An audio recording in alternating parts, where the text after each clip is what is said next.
waaw kay dañu ñëw fii ci Thiès comme ni ñu ko defe woon daaw bi ñu demee Ndar ci jàppalante gu dox diggante haute autorité di waqf ak Ligue des imams et prédicateurs du Sénégal ndax mbirum waqf dafa nekk lu am solo ci xeex ñàkk lool nekk itam lu am solo ci mën a amal stabilité ci wàllu social ak ci wàllu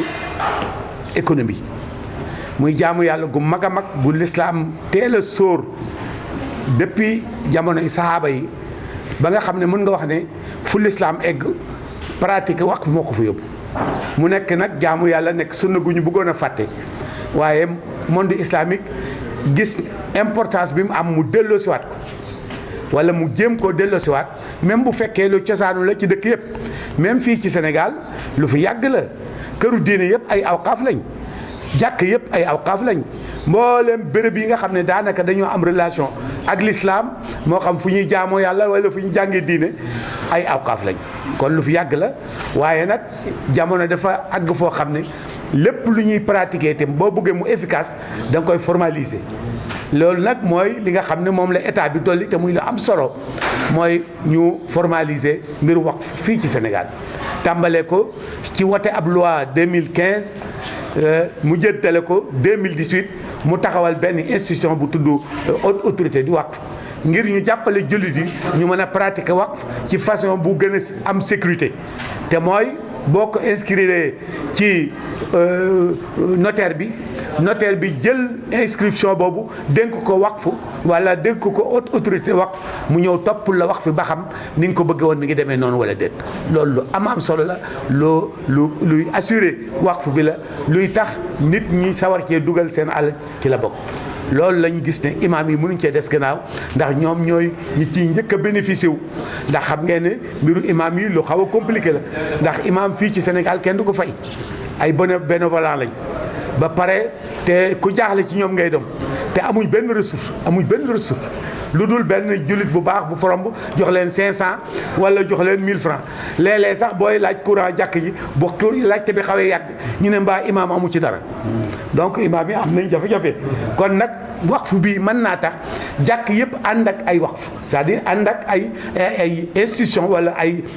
bâtiment wala ay cantine yoo xam ne dañ koy louer la cay jóge ñu yore entretien jàkk ji ñu mën ci mosal imaam loolu kon loolu rek doyoon na motivation pour imaam yi bokk ci rawatina nag bu nekkee lu ngeen jublu ci sensibilisation bi. sensibilisation mooy nit ñi yëg ko parce que nit ki tam lu mu yëgut du xam nu mu demee te bu xamul nu mu demee mën na caa doomu aadama amul boobu maandu da cee jéem a wax lu mu xamut te loolu yàq rek lay jël.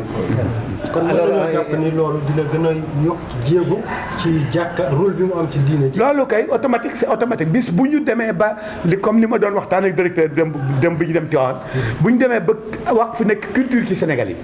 parce que waqf mën na dem ba nekk culture comme ni sarax nekkee culture moom sax moo wax loolu parce que benn Sénégal fii ne buy génn foog mu saraxe wala xelam du dal xam nga loolu problème culture la léegi mooy bu saraxewul defe ne balaa faatu balaa jant soo mu faatu bu demee ba waqf nekk culture problème yi rek ndax jullit yi am nañ lu mën a faj soxla jullit yi am nañ ko waaw. peut-être beneen bi ndax asaka bi c'est vrai wute moo ko wax fi wute na mais est-ce que sénégalais yi yëpp yu war a jox asaka oustaz yu ngi koy joxe. non asaka joxewuñ ko ni ñu ko war a joxee buñ ko joxee duñ ko yóbbu fi ñu ko war a yóbbu waaye loolu beneen liggéey la aussi. xëy na waa waqf bu leen yàlla jàppalee ba ñu réussir li mën nañ état bi mën na leen confier mbirum organiser waqf mais nag asaka ñu bëri ñu ciy jéem quand même bokk la waqf asaka ñu bëri ñu ngi ciy jéem waaw xam nga barki démb rek ngeen dégg suñu mbokk murid yi waa Touba ñu taxawal benn institution boo xam ne day dajale waqf jullit yi loolu am solo te am na yeneen initiative yu ko jiitu woon loolu nag amaguloon ci waqf. waaw imaam yaa ngi koy wax sànq. nga ne imaam yi mënuñu des gannaaw est-ce que tey la haute autorité mën na compter ci yéen. pour waaw incha allah ñu day compter ci ñun ñu compter ci moom. incha allah. Merci beaucoup. La haute autorité du waqf est une institution de l'État du Sénégal rattachée au ministère des Finances et du Budget. Son existence est liée à la loi relative au waqf, la loi de 2015. Dans sa stratégie de vulgarisation du waqf, il a été jugé opportun de nouer des partenariats avec l'écosystème Et à ce titre, les imams sont des relais privilégiés pour pouvoir porter le message jusque dans la communauté. L'année dernière, nous étions accompagnés également de la Ligue des imams et prédicateurs du Sénégal pour faire une sensibilisation auprès des imams de la région de Saint-Louis. Pour cette année, la région de Thiès a été retenue et dans l'organisation de cet événement, il a été précédé par des tournées auprès des chefs et guides religieux. Et donc pendant 2 jours, nous avons rencontré l'ensemble des guides religieux de la région de Thiès, notamment le khalife général des Tidjanes à travers Seigne Mbaye Abdou, qui a salué le partenariat entre la Ligue des imams et prédicateurs du Sénégal et la haute autorité du Waqf. Et nous a assuré qu'il se fera porte-parole auprès du khalife général pour recueillir ses orientations. Nous avons également été à Ndiassane où nous avons relevé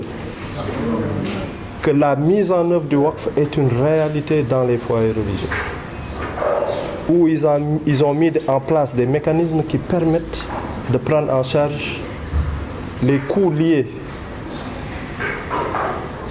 à la prise en charge sanitaire au niveau des hôpitaux, mais également à l'achat de médicaments au niveau des pharmacies, ce qui est extrêmement important. Nous avons également rencontré d'autres chefs religieux, notamment la famille Touré, Serigne Khalifa Kébé. Nous avons visité des Waqf. Nous avons été également auprès de la famille Ndjégué, qui nous a prodigué beaucoup de conseils, notamment sur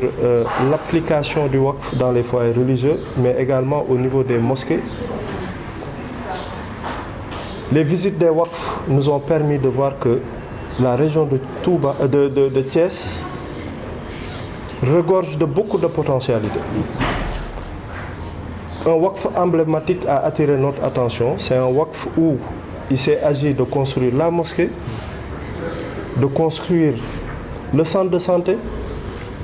et de mettre en place également un Waqf d'investissement qui génère des revenus pour soutenir cette mosquée, mais aussi ses œuvres caritatives. Il est important de souligner le cas de ce Waqf qu'on retrouve au niveau de la ZAC sur la Corniche, à la sortie de Thiès, parce que c'est un Waqf qui s'est formalisé auprès d'un notaire et qui a fait l'objet d'un contrôle par les services de la haute autorité du Waqf, et le satisfecit a été adressé à ce Waqf-là. Donc la région de Thiès occupe une place importante en matière de Waqf. Donc l'atelier d'aujourd'hui, qui est le point d'ordre de ce déplacement, est de capaciter davantage les imams sur ce que le Waqf peut constituer pour la gestion de la mosquée et son entretien. Dans beaucoup de pays, lorsque la construction d'une mosquée se fait, il est attaché un Waqf de sorte que son autonomisation est assurée. Non seulement son autonomisation, mais il a été question de la condition de l'imam, pour lequel les Waqf d'envergure peuvent aller jusqu'à la prise en charge du salaire de l'imam. C'est à ce niveau qu'on doit aller. Apparemment, les Sénégalais adhèrent à l'idée de ce projet. Faites-nous un peu l'état des lieux de façon générale.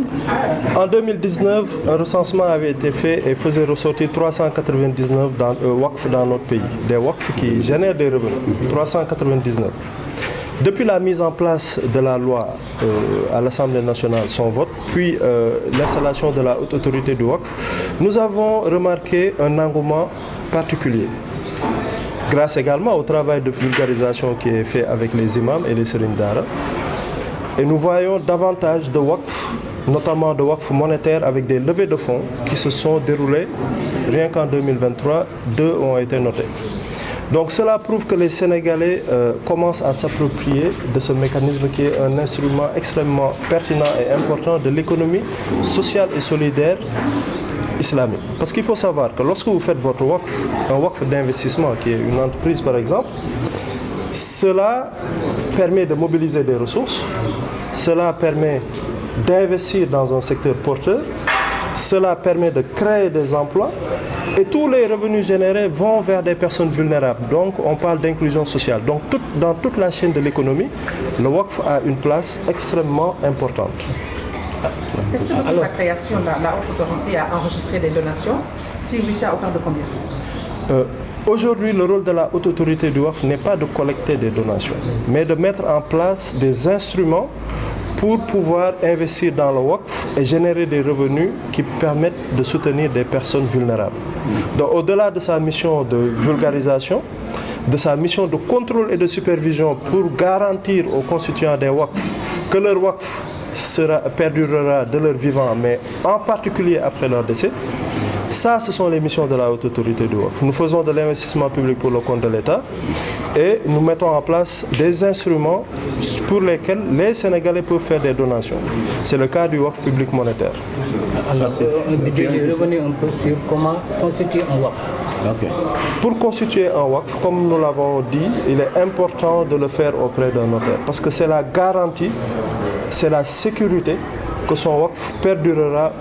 après sa mort. Ce qui est extrêmement important parce que la haute autorité du waqf effectue périodiquement des missions de contrôle sur le terrain pour s'assurer que les vœux du constituant sont scrupuleusement respectés. bërëb yoo xam ni wala ay jumtukaay yoo xam ne dina génne koom ba di delluwaat ci askan ba di delluwaat ci kan ko bëgg a jox wala kan ko bëgg a dimbalee wax naa léegi ci biir salle bi nii Mawlana Cheikh Mouhamadul Mourtada Mbacké xam nga taxawaloon na fi Al Azhar transport def ko waqf li ci doon génne yëpp moo doon renforcer école yi di dimbali école yi nga xam ne mënuñoo fay seen i jàngalekat di dimbali aussi néew ju doole yi di taxawal yeneen projet lu mel ni ay boulangerie lu mel ni ay station essence ak société transport wax naa léegi ci biir salle bi ni man ba ma demee Rwanda dama fa gis lu ma yéem ndax réew la moo xam ne minorité musulmane maanaam ña fa dul jullit ñoo ëpp ñuy jullit mais dama fa dem visite dem fa congrès gis jullit di am doole lool am fa rajo am télévision am ay société mais bi ma leen laajee dañu ma ni bi ñu président bi joxee suuf ñu tabax fa jumaa li war jumaa ji yëpp dañ ko def ay magasin loué ko di fa jaay xalaal léegi génne foofu mooy entretenir jumaa ji mooy dimbali imam bi mooy dimbali néew ju doole yi waaye mooy jël mooy financer yeneen projet donc loolu exemple la ndax bëri na jumaa yoo xam tey jii foo ci dem na fa fekk espace boo xam ne mën naa ëmb loolu te la koy yombal mooy ngeen fexe ba la fay génne di delluwaat ci jumaa ji ak ñooñ jumaa ji ak ñi ko yittewoo kon wax fu am solo la ñuy aussi remercier di féliciter sëñ Racine mi nga xam ni moom lañ ko dénk wax naa ko léegi ci biir ni président mën na ko dénk rek nga toog di xaar ay mission ay séminaire ay ndaje ak di xaar ndigal yu jóge ci kaw waaye moom dañ ko dénk mu yaatal ko jël ay experts islamologue spécialiste économique arabisant teg leen ci wetam ubbi ko ci kanamu institut islamique de Dakar ubbi ko ci ak man mii ubbi ko ak Hizbut Tarqiyyah bu Touba ubbi ko ak Ligue des imams et prédicateurs islamiques ubbi ko ak cellule des Zawiya Tidiane tarixa yëpp donc loolu ku bëgg résultat bëgg liggéey bëgg développer mbir boo koy def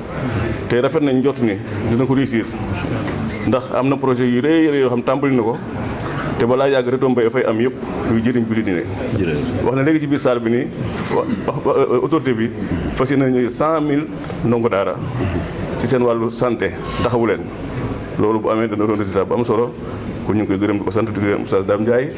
di gërëm président régional imam Pape Mbaye di gërëm presse bi yëpp asalaamaaleykum wa rahmatulah.